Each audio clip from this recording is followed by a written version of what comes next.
Welcome to the Wisdom Circle. To subscribe or follow us on your favorite podcast platforms, please visit us at www.thewisdomcircle.com. We are happy to have you. I am happy to be here with my friend and colleague of 40-something years, Tony Ponturo. We are enjoying doing multiple episodes. We hope you're enjoying watching or listening to them. By the way, you can subscribe to the Wisdom Circle on any platform that you might watch or listen to us on. So we hope you'll do that and spread the word. Tony, how are you? I am good. I was just looking up the other day. Our first podcast was May 15th. So we're knocking on the 1 year. Well, I guess we have a few months, but time has flown. And so I think, we called it the Wisdom Circle, hoping we were imparting wisdom to others, but we may have learned more than our listeners and viewers, which is good because that's right. the purpose. No, absolutely. We're all learning. It's funny. I knew we started in May. I'm glad you looked up the date because obviously we need party hats and champagne. But no, it's time does fly, and I don't think we've missed an episode. So we've been consistently out there for those who want to teach us or learn something. So yeah, it's amazing. Well, they sort of say in business, when people stop calling you, then you're done. So I guess when guests start saying, no, I really don't want to go on the Wisdom Circle, we'll know we're done. But so far, so good. Yeah, we have a great check my calendar and get back to you on that. Yeah, so a word about our guest today is Jeff Lindor.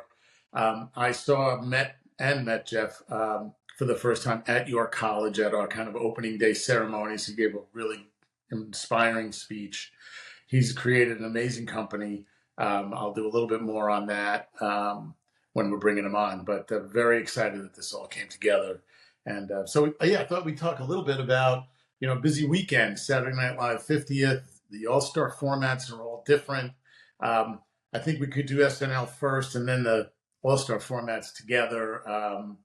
We'll talk a little bit about what's going on in the workplace amongst our younger folks who are in the job market for the first time or for a short time.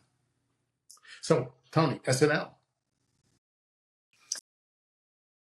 Well, as you probably know, I've told everyone that I actually worked the first Saturday Night Live, as an NBC page, and no one really knew what was going to happen. No one knew, and if you watch the movie, it was going down to the wire as to whether they had the rerun of the Tonight Show ready to go, if in fact the dress rehearsal, based on the opinion of the NBC executives, was a bomb, if you will, but obviously it went on, and 50 years later it's still going. So, but one of the things that triggers off of that is I was reading an article actually this morning where the original expectation of NBC was 20 million viewers. It only did 8, but what they started to talk about is, and I've heard this from friends down here, is people now know that it's going to be sort of on Peacock forever, right? So people have said, well, I don't have to tune in from 8 to 11 Eastern on Sunday. I can wait and watch it on Peacock, which I did for the concert one Friday night. I didn't watch it live. I watched it 2 days later. So it's going to be interesting from an advertiser standpoint. Us as consumers are like, great, I missed it on Sunday. I can watch it on Tuesday. But advertiser expectations is going to have to start being measured, which is, well, I bought 20 million viewers. You know how the salespeople go. Well, you're going to get 20 million viewers, but I only got 8. So, so how are we going to get to 20? Are you going to give me bonus units on Peacock? What are you going to do? So I'll throw that to you, being one of the super salesmen. Good things take a while. We're going to get you to 20 million, but probably not in a week. So it depends how it was sold, right? Like if their expectation was 20 million live on Sunday night, that's a problem because flights end and people have other creative and all that other stuff. So I'm sure there's a whole bunch of stuff we used to do, negotiations going on those who can take it over the long term, maybe give a little bit extra for doing that. Thank you for your patience. Here's some extra stuff. And for those, I'm like, yeah, that's nice, but I got to be done by the end of February or March. Yeah, they're going to have to figure it out now. But I don't think we have to worry about having a charity dinner for the Saturday Night Live business at NBC. It is probably as profitable as any, the morning shows are super profitable, and they pay their hosts a lot of money. SNL, they're barely paying the kids anything because they're just trying to get onto television and be stars and get a movie or a show. So, yeah, I think they'll be okay. Yeah, it's the ultimate sort of internship, I guess, which in an NBC page was for these comedians who then get exposed, and it goes from there. And of course, Broadway Video, which is actually Lorne Michaels' production company, produces it. So now we all know how the repeats work, and you can go to YouTube and watch it. And so all those residuals, keep churning in. So it's a great part of culture. I think generally it was well received. People can always say, "Oh, why didn't you show this or show that?" Or that skit wasn't as funny as that. But I think it was well.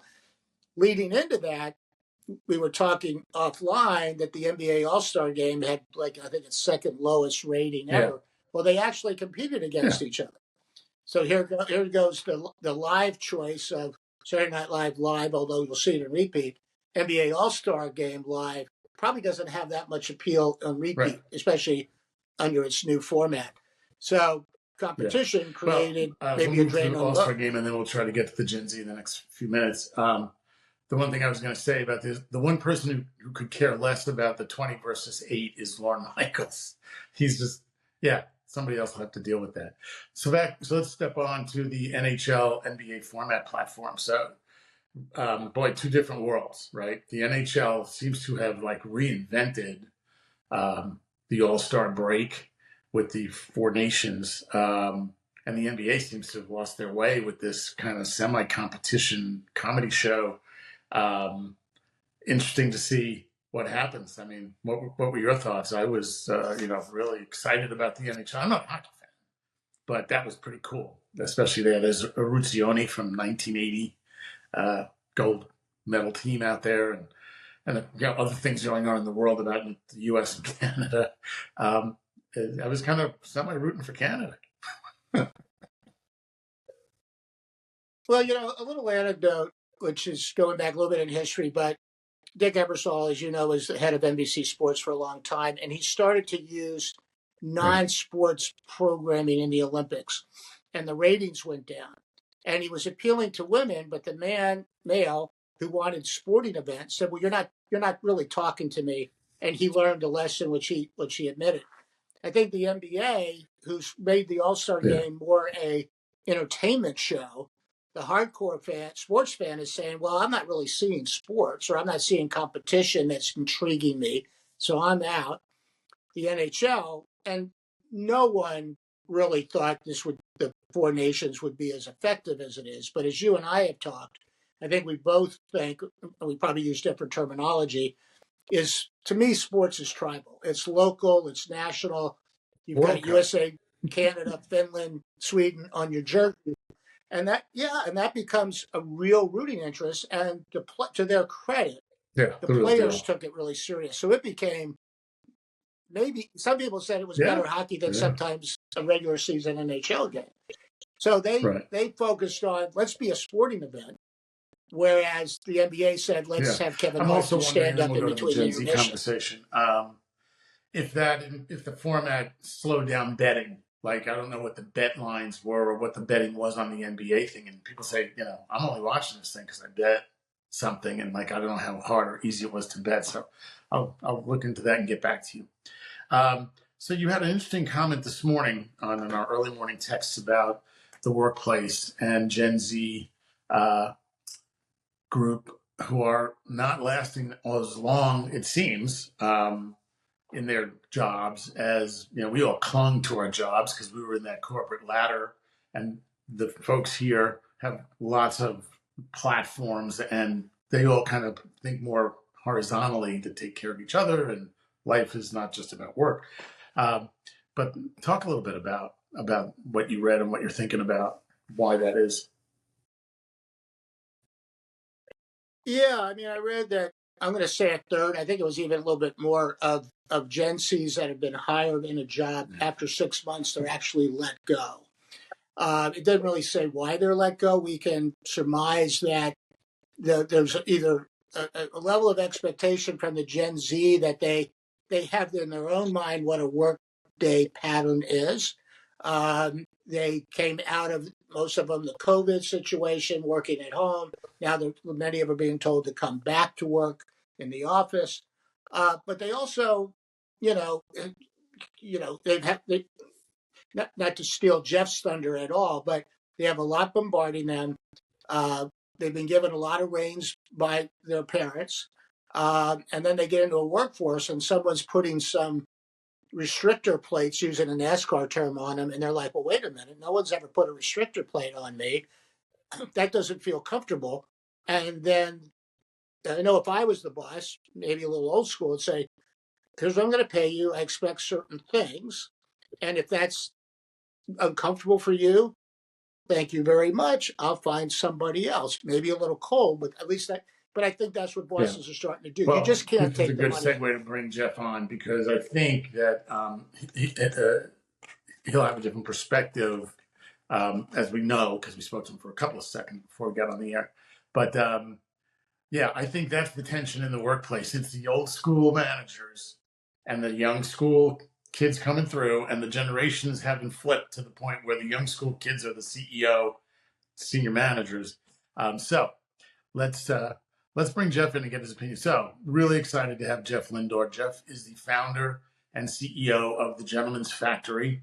He has an entrepreneurial spirit and love that, and he has built a business really dedicated to empowering men of color globally, focused in New York City, but helping them build networks, help groups, contacts, and more that we'll find out. But I just think it is such a great thought, especially the fact that the company was founded 8 years ago, 2016, meaning that Jeff did it long before there were conversations about things that are now more politically charged, DEI and all that stuff.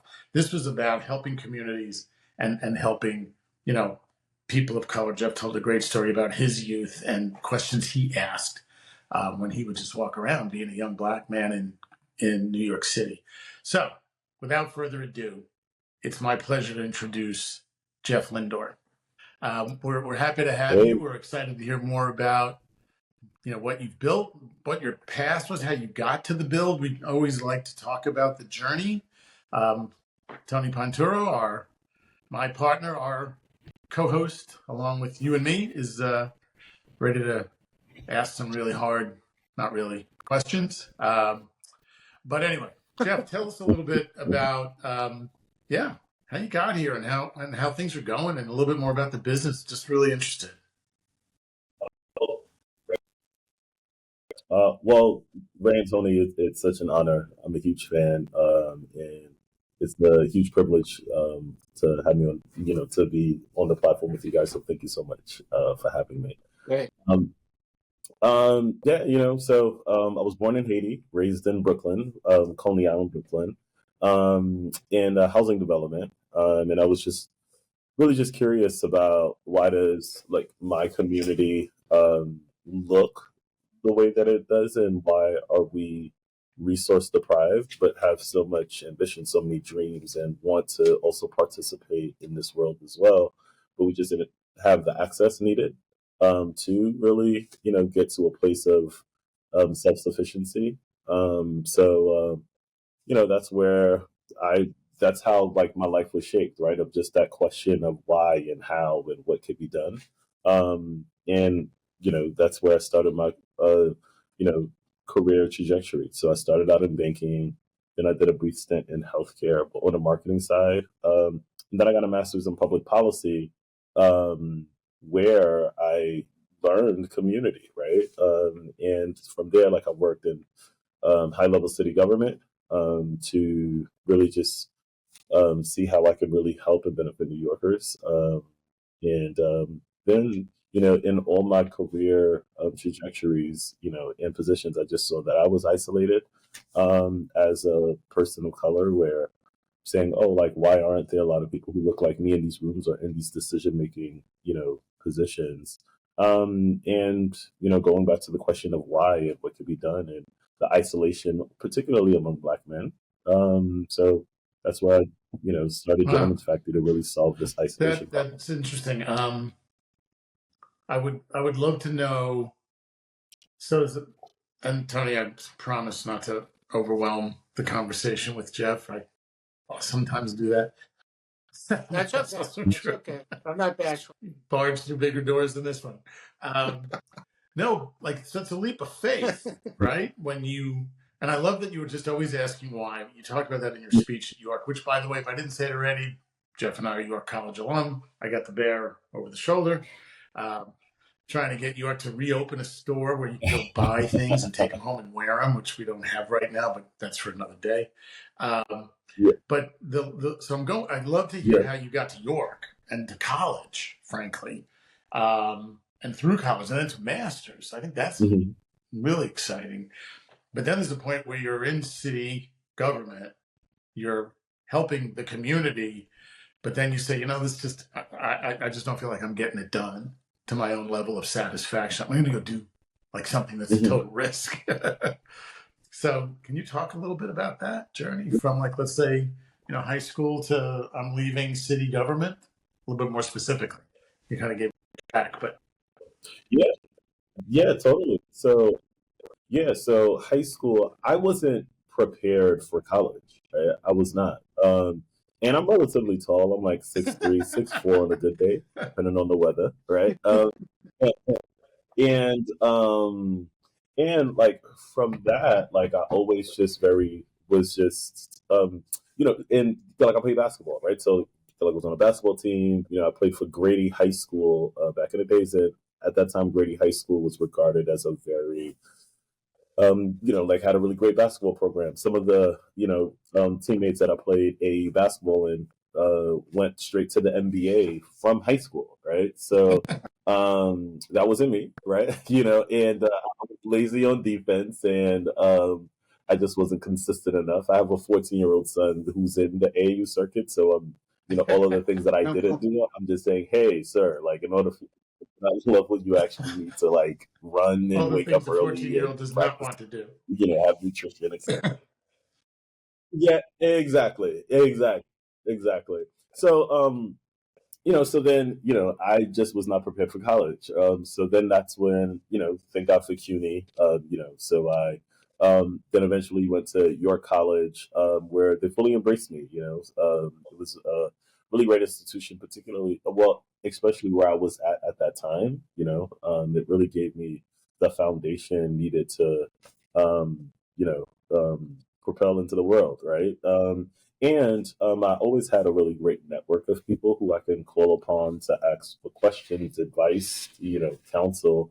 And that's how I always really had great jobs, right? I started out again in banking at JP Morgan. And then I, did healthcare. And I was on the marketing team during the Obamacare, like the, Affordable Care Act. Like I worked for Emblem Health, for those who are in New York City. And I was like their brand and strategy manager, one of the best jobs ever, where I was a corporate sponsor, right? So we wanted to, educate the community on the exchange, the Affordable Care Act. And Emblem just merged with HIP and GHI. So they just did a joint venture. They merged, so they rebranded into Emblem Health. So no one at the time really knew the brand. So we had millions of dollars to disperse throughout New York City and beyond for marketing, sponsorships, etc.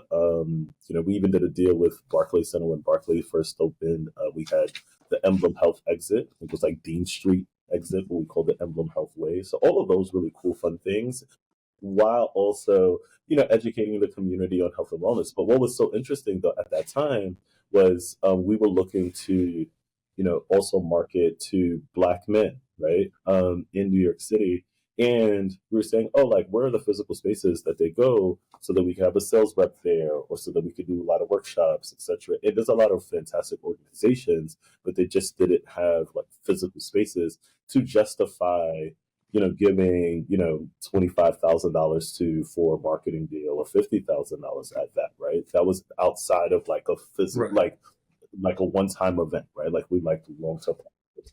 So then, there weren't spaces readily available in New York City for what we were looking for. So then I said, oh, wow, like if I have a large budget that I could deploy capital to really, market to this specific demographic, and there wasn't spaces for that in New York City, then they don't have spaces anywhere, right? So then, that's what like led me to start even considering about like building spaces, particularly designed for men of color. Yeah. Yeah, Jeff, I think Ray and I both feel, I know we feel this is sort of important ground that you're, sort of plowing, if you will, as a person, because I think what we all want is, and I'd be curious with your gentlemen's club, um, how you're advising these men, is that you don't want corporations to hire, but then it's window candy. It's not really good to move the process through. I think we all dream of a day where everything's just totally integrated. Everyone's a person. We move Mm-hmm. through on our experience and our effectiveness and whatever. I guess that's an ideal world. Um, I got not in trouble, but when I was at Columbia, I was interjecting into a class with people of color, both black and women, and what I was trying to do is encourage them to do things that will affect change, which is what I think you're trying to do.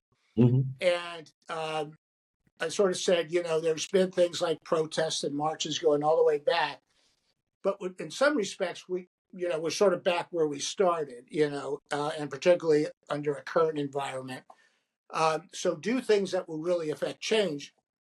They took it as I was somehow criticizing the past and not sensitive to someone like being in your shoes. But what I was really trying to do is pump them up to really make the world a better place. So, as that is a preamble, and you don't have to agree with anything I just said, how do you look at it? And when you have your members, what is it you're trying to impart and encourage and motivate to them? Yeah. Well, just a number of things, right? One, we just really want to navigate, participate, and succeed in this world like everyone else, right? And we have been systematically ostracized by certain opportunities. So what we do is we look to partner with institutions, or we look to educate our members and to saying, oh, okay, like this is where the world is trending, right? These are the new industries that are opening up. These are the investment opportunities, right? So, going back to isolation, where if you go into, let's just say, corporate America, you don't see a lot of us together in a sense, right? So then it's like, oh, like, there is like this pride of, I remember when I was in corporate or just in certain spaces where I would see someone who looks like me, and there's just like a certain pride and a certain energy that I have of representation. But then I said, oh, like, um, how about finding all of the isolated individuals and bringing them together so that we could, solve some of the challenges within our community, or start having conversations, or talking or speaking with others in terms of how do we just build collectively, right? So I think that the notion and where the country is today, DEI and things of that sort, yeah, like I look at it as, everybody wants the same thing, right? Yeah. For their family, right? They want to go home at the end of the day, right? Like they want to be safe, they want opportunities, right? So if everybody wants that, then we should want that too, right? So that's what we really say is like, how do we work together to accomplish the goals that everybody else wants? Part 2 of this podcast will be available next week. For more information, please visit us at www.thewisdomcircle.com. Thank you.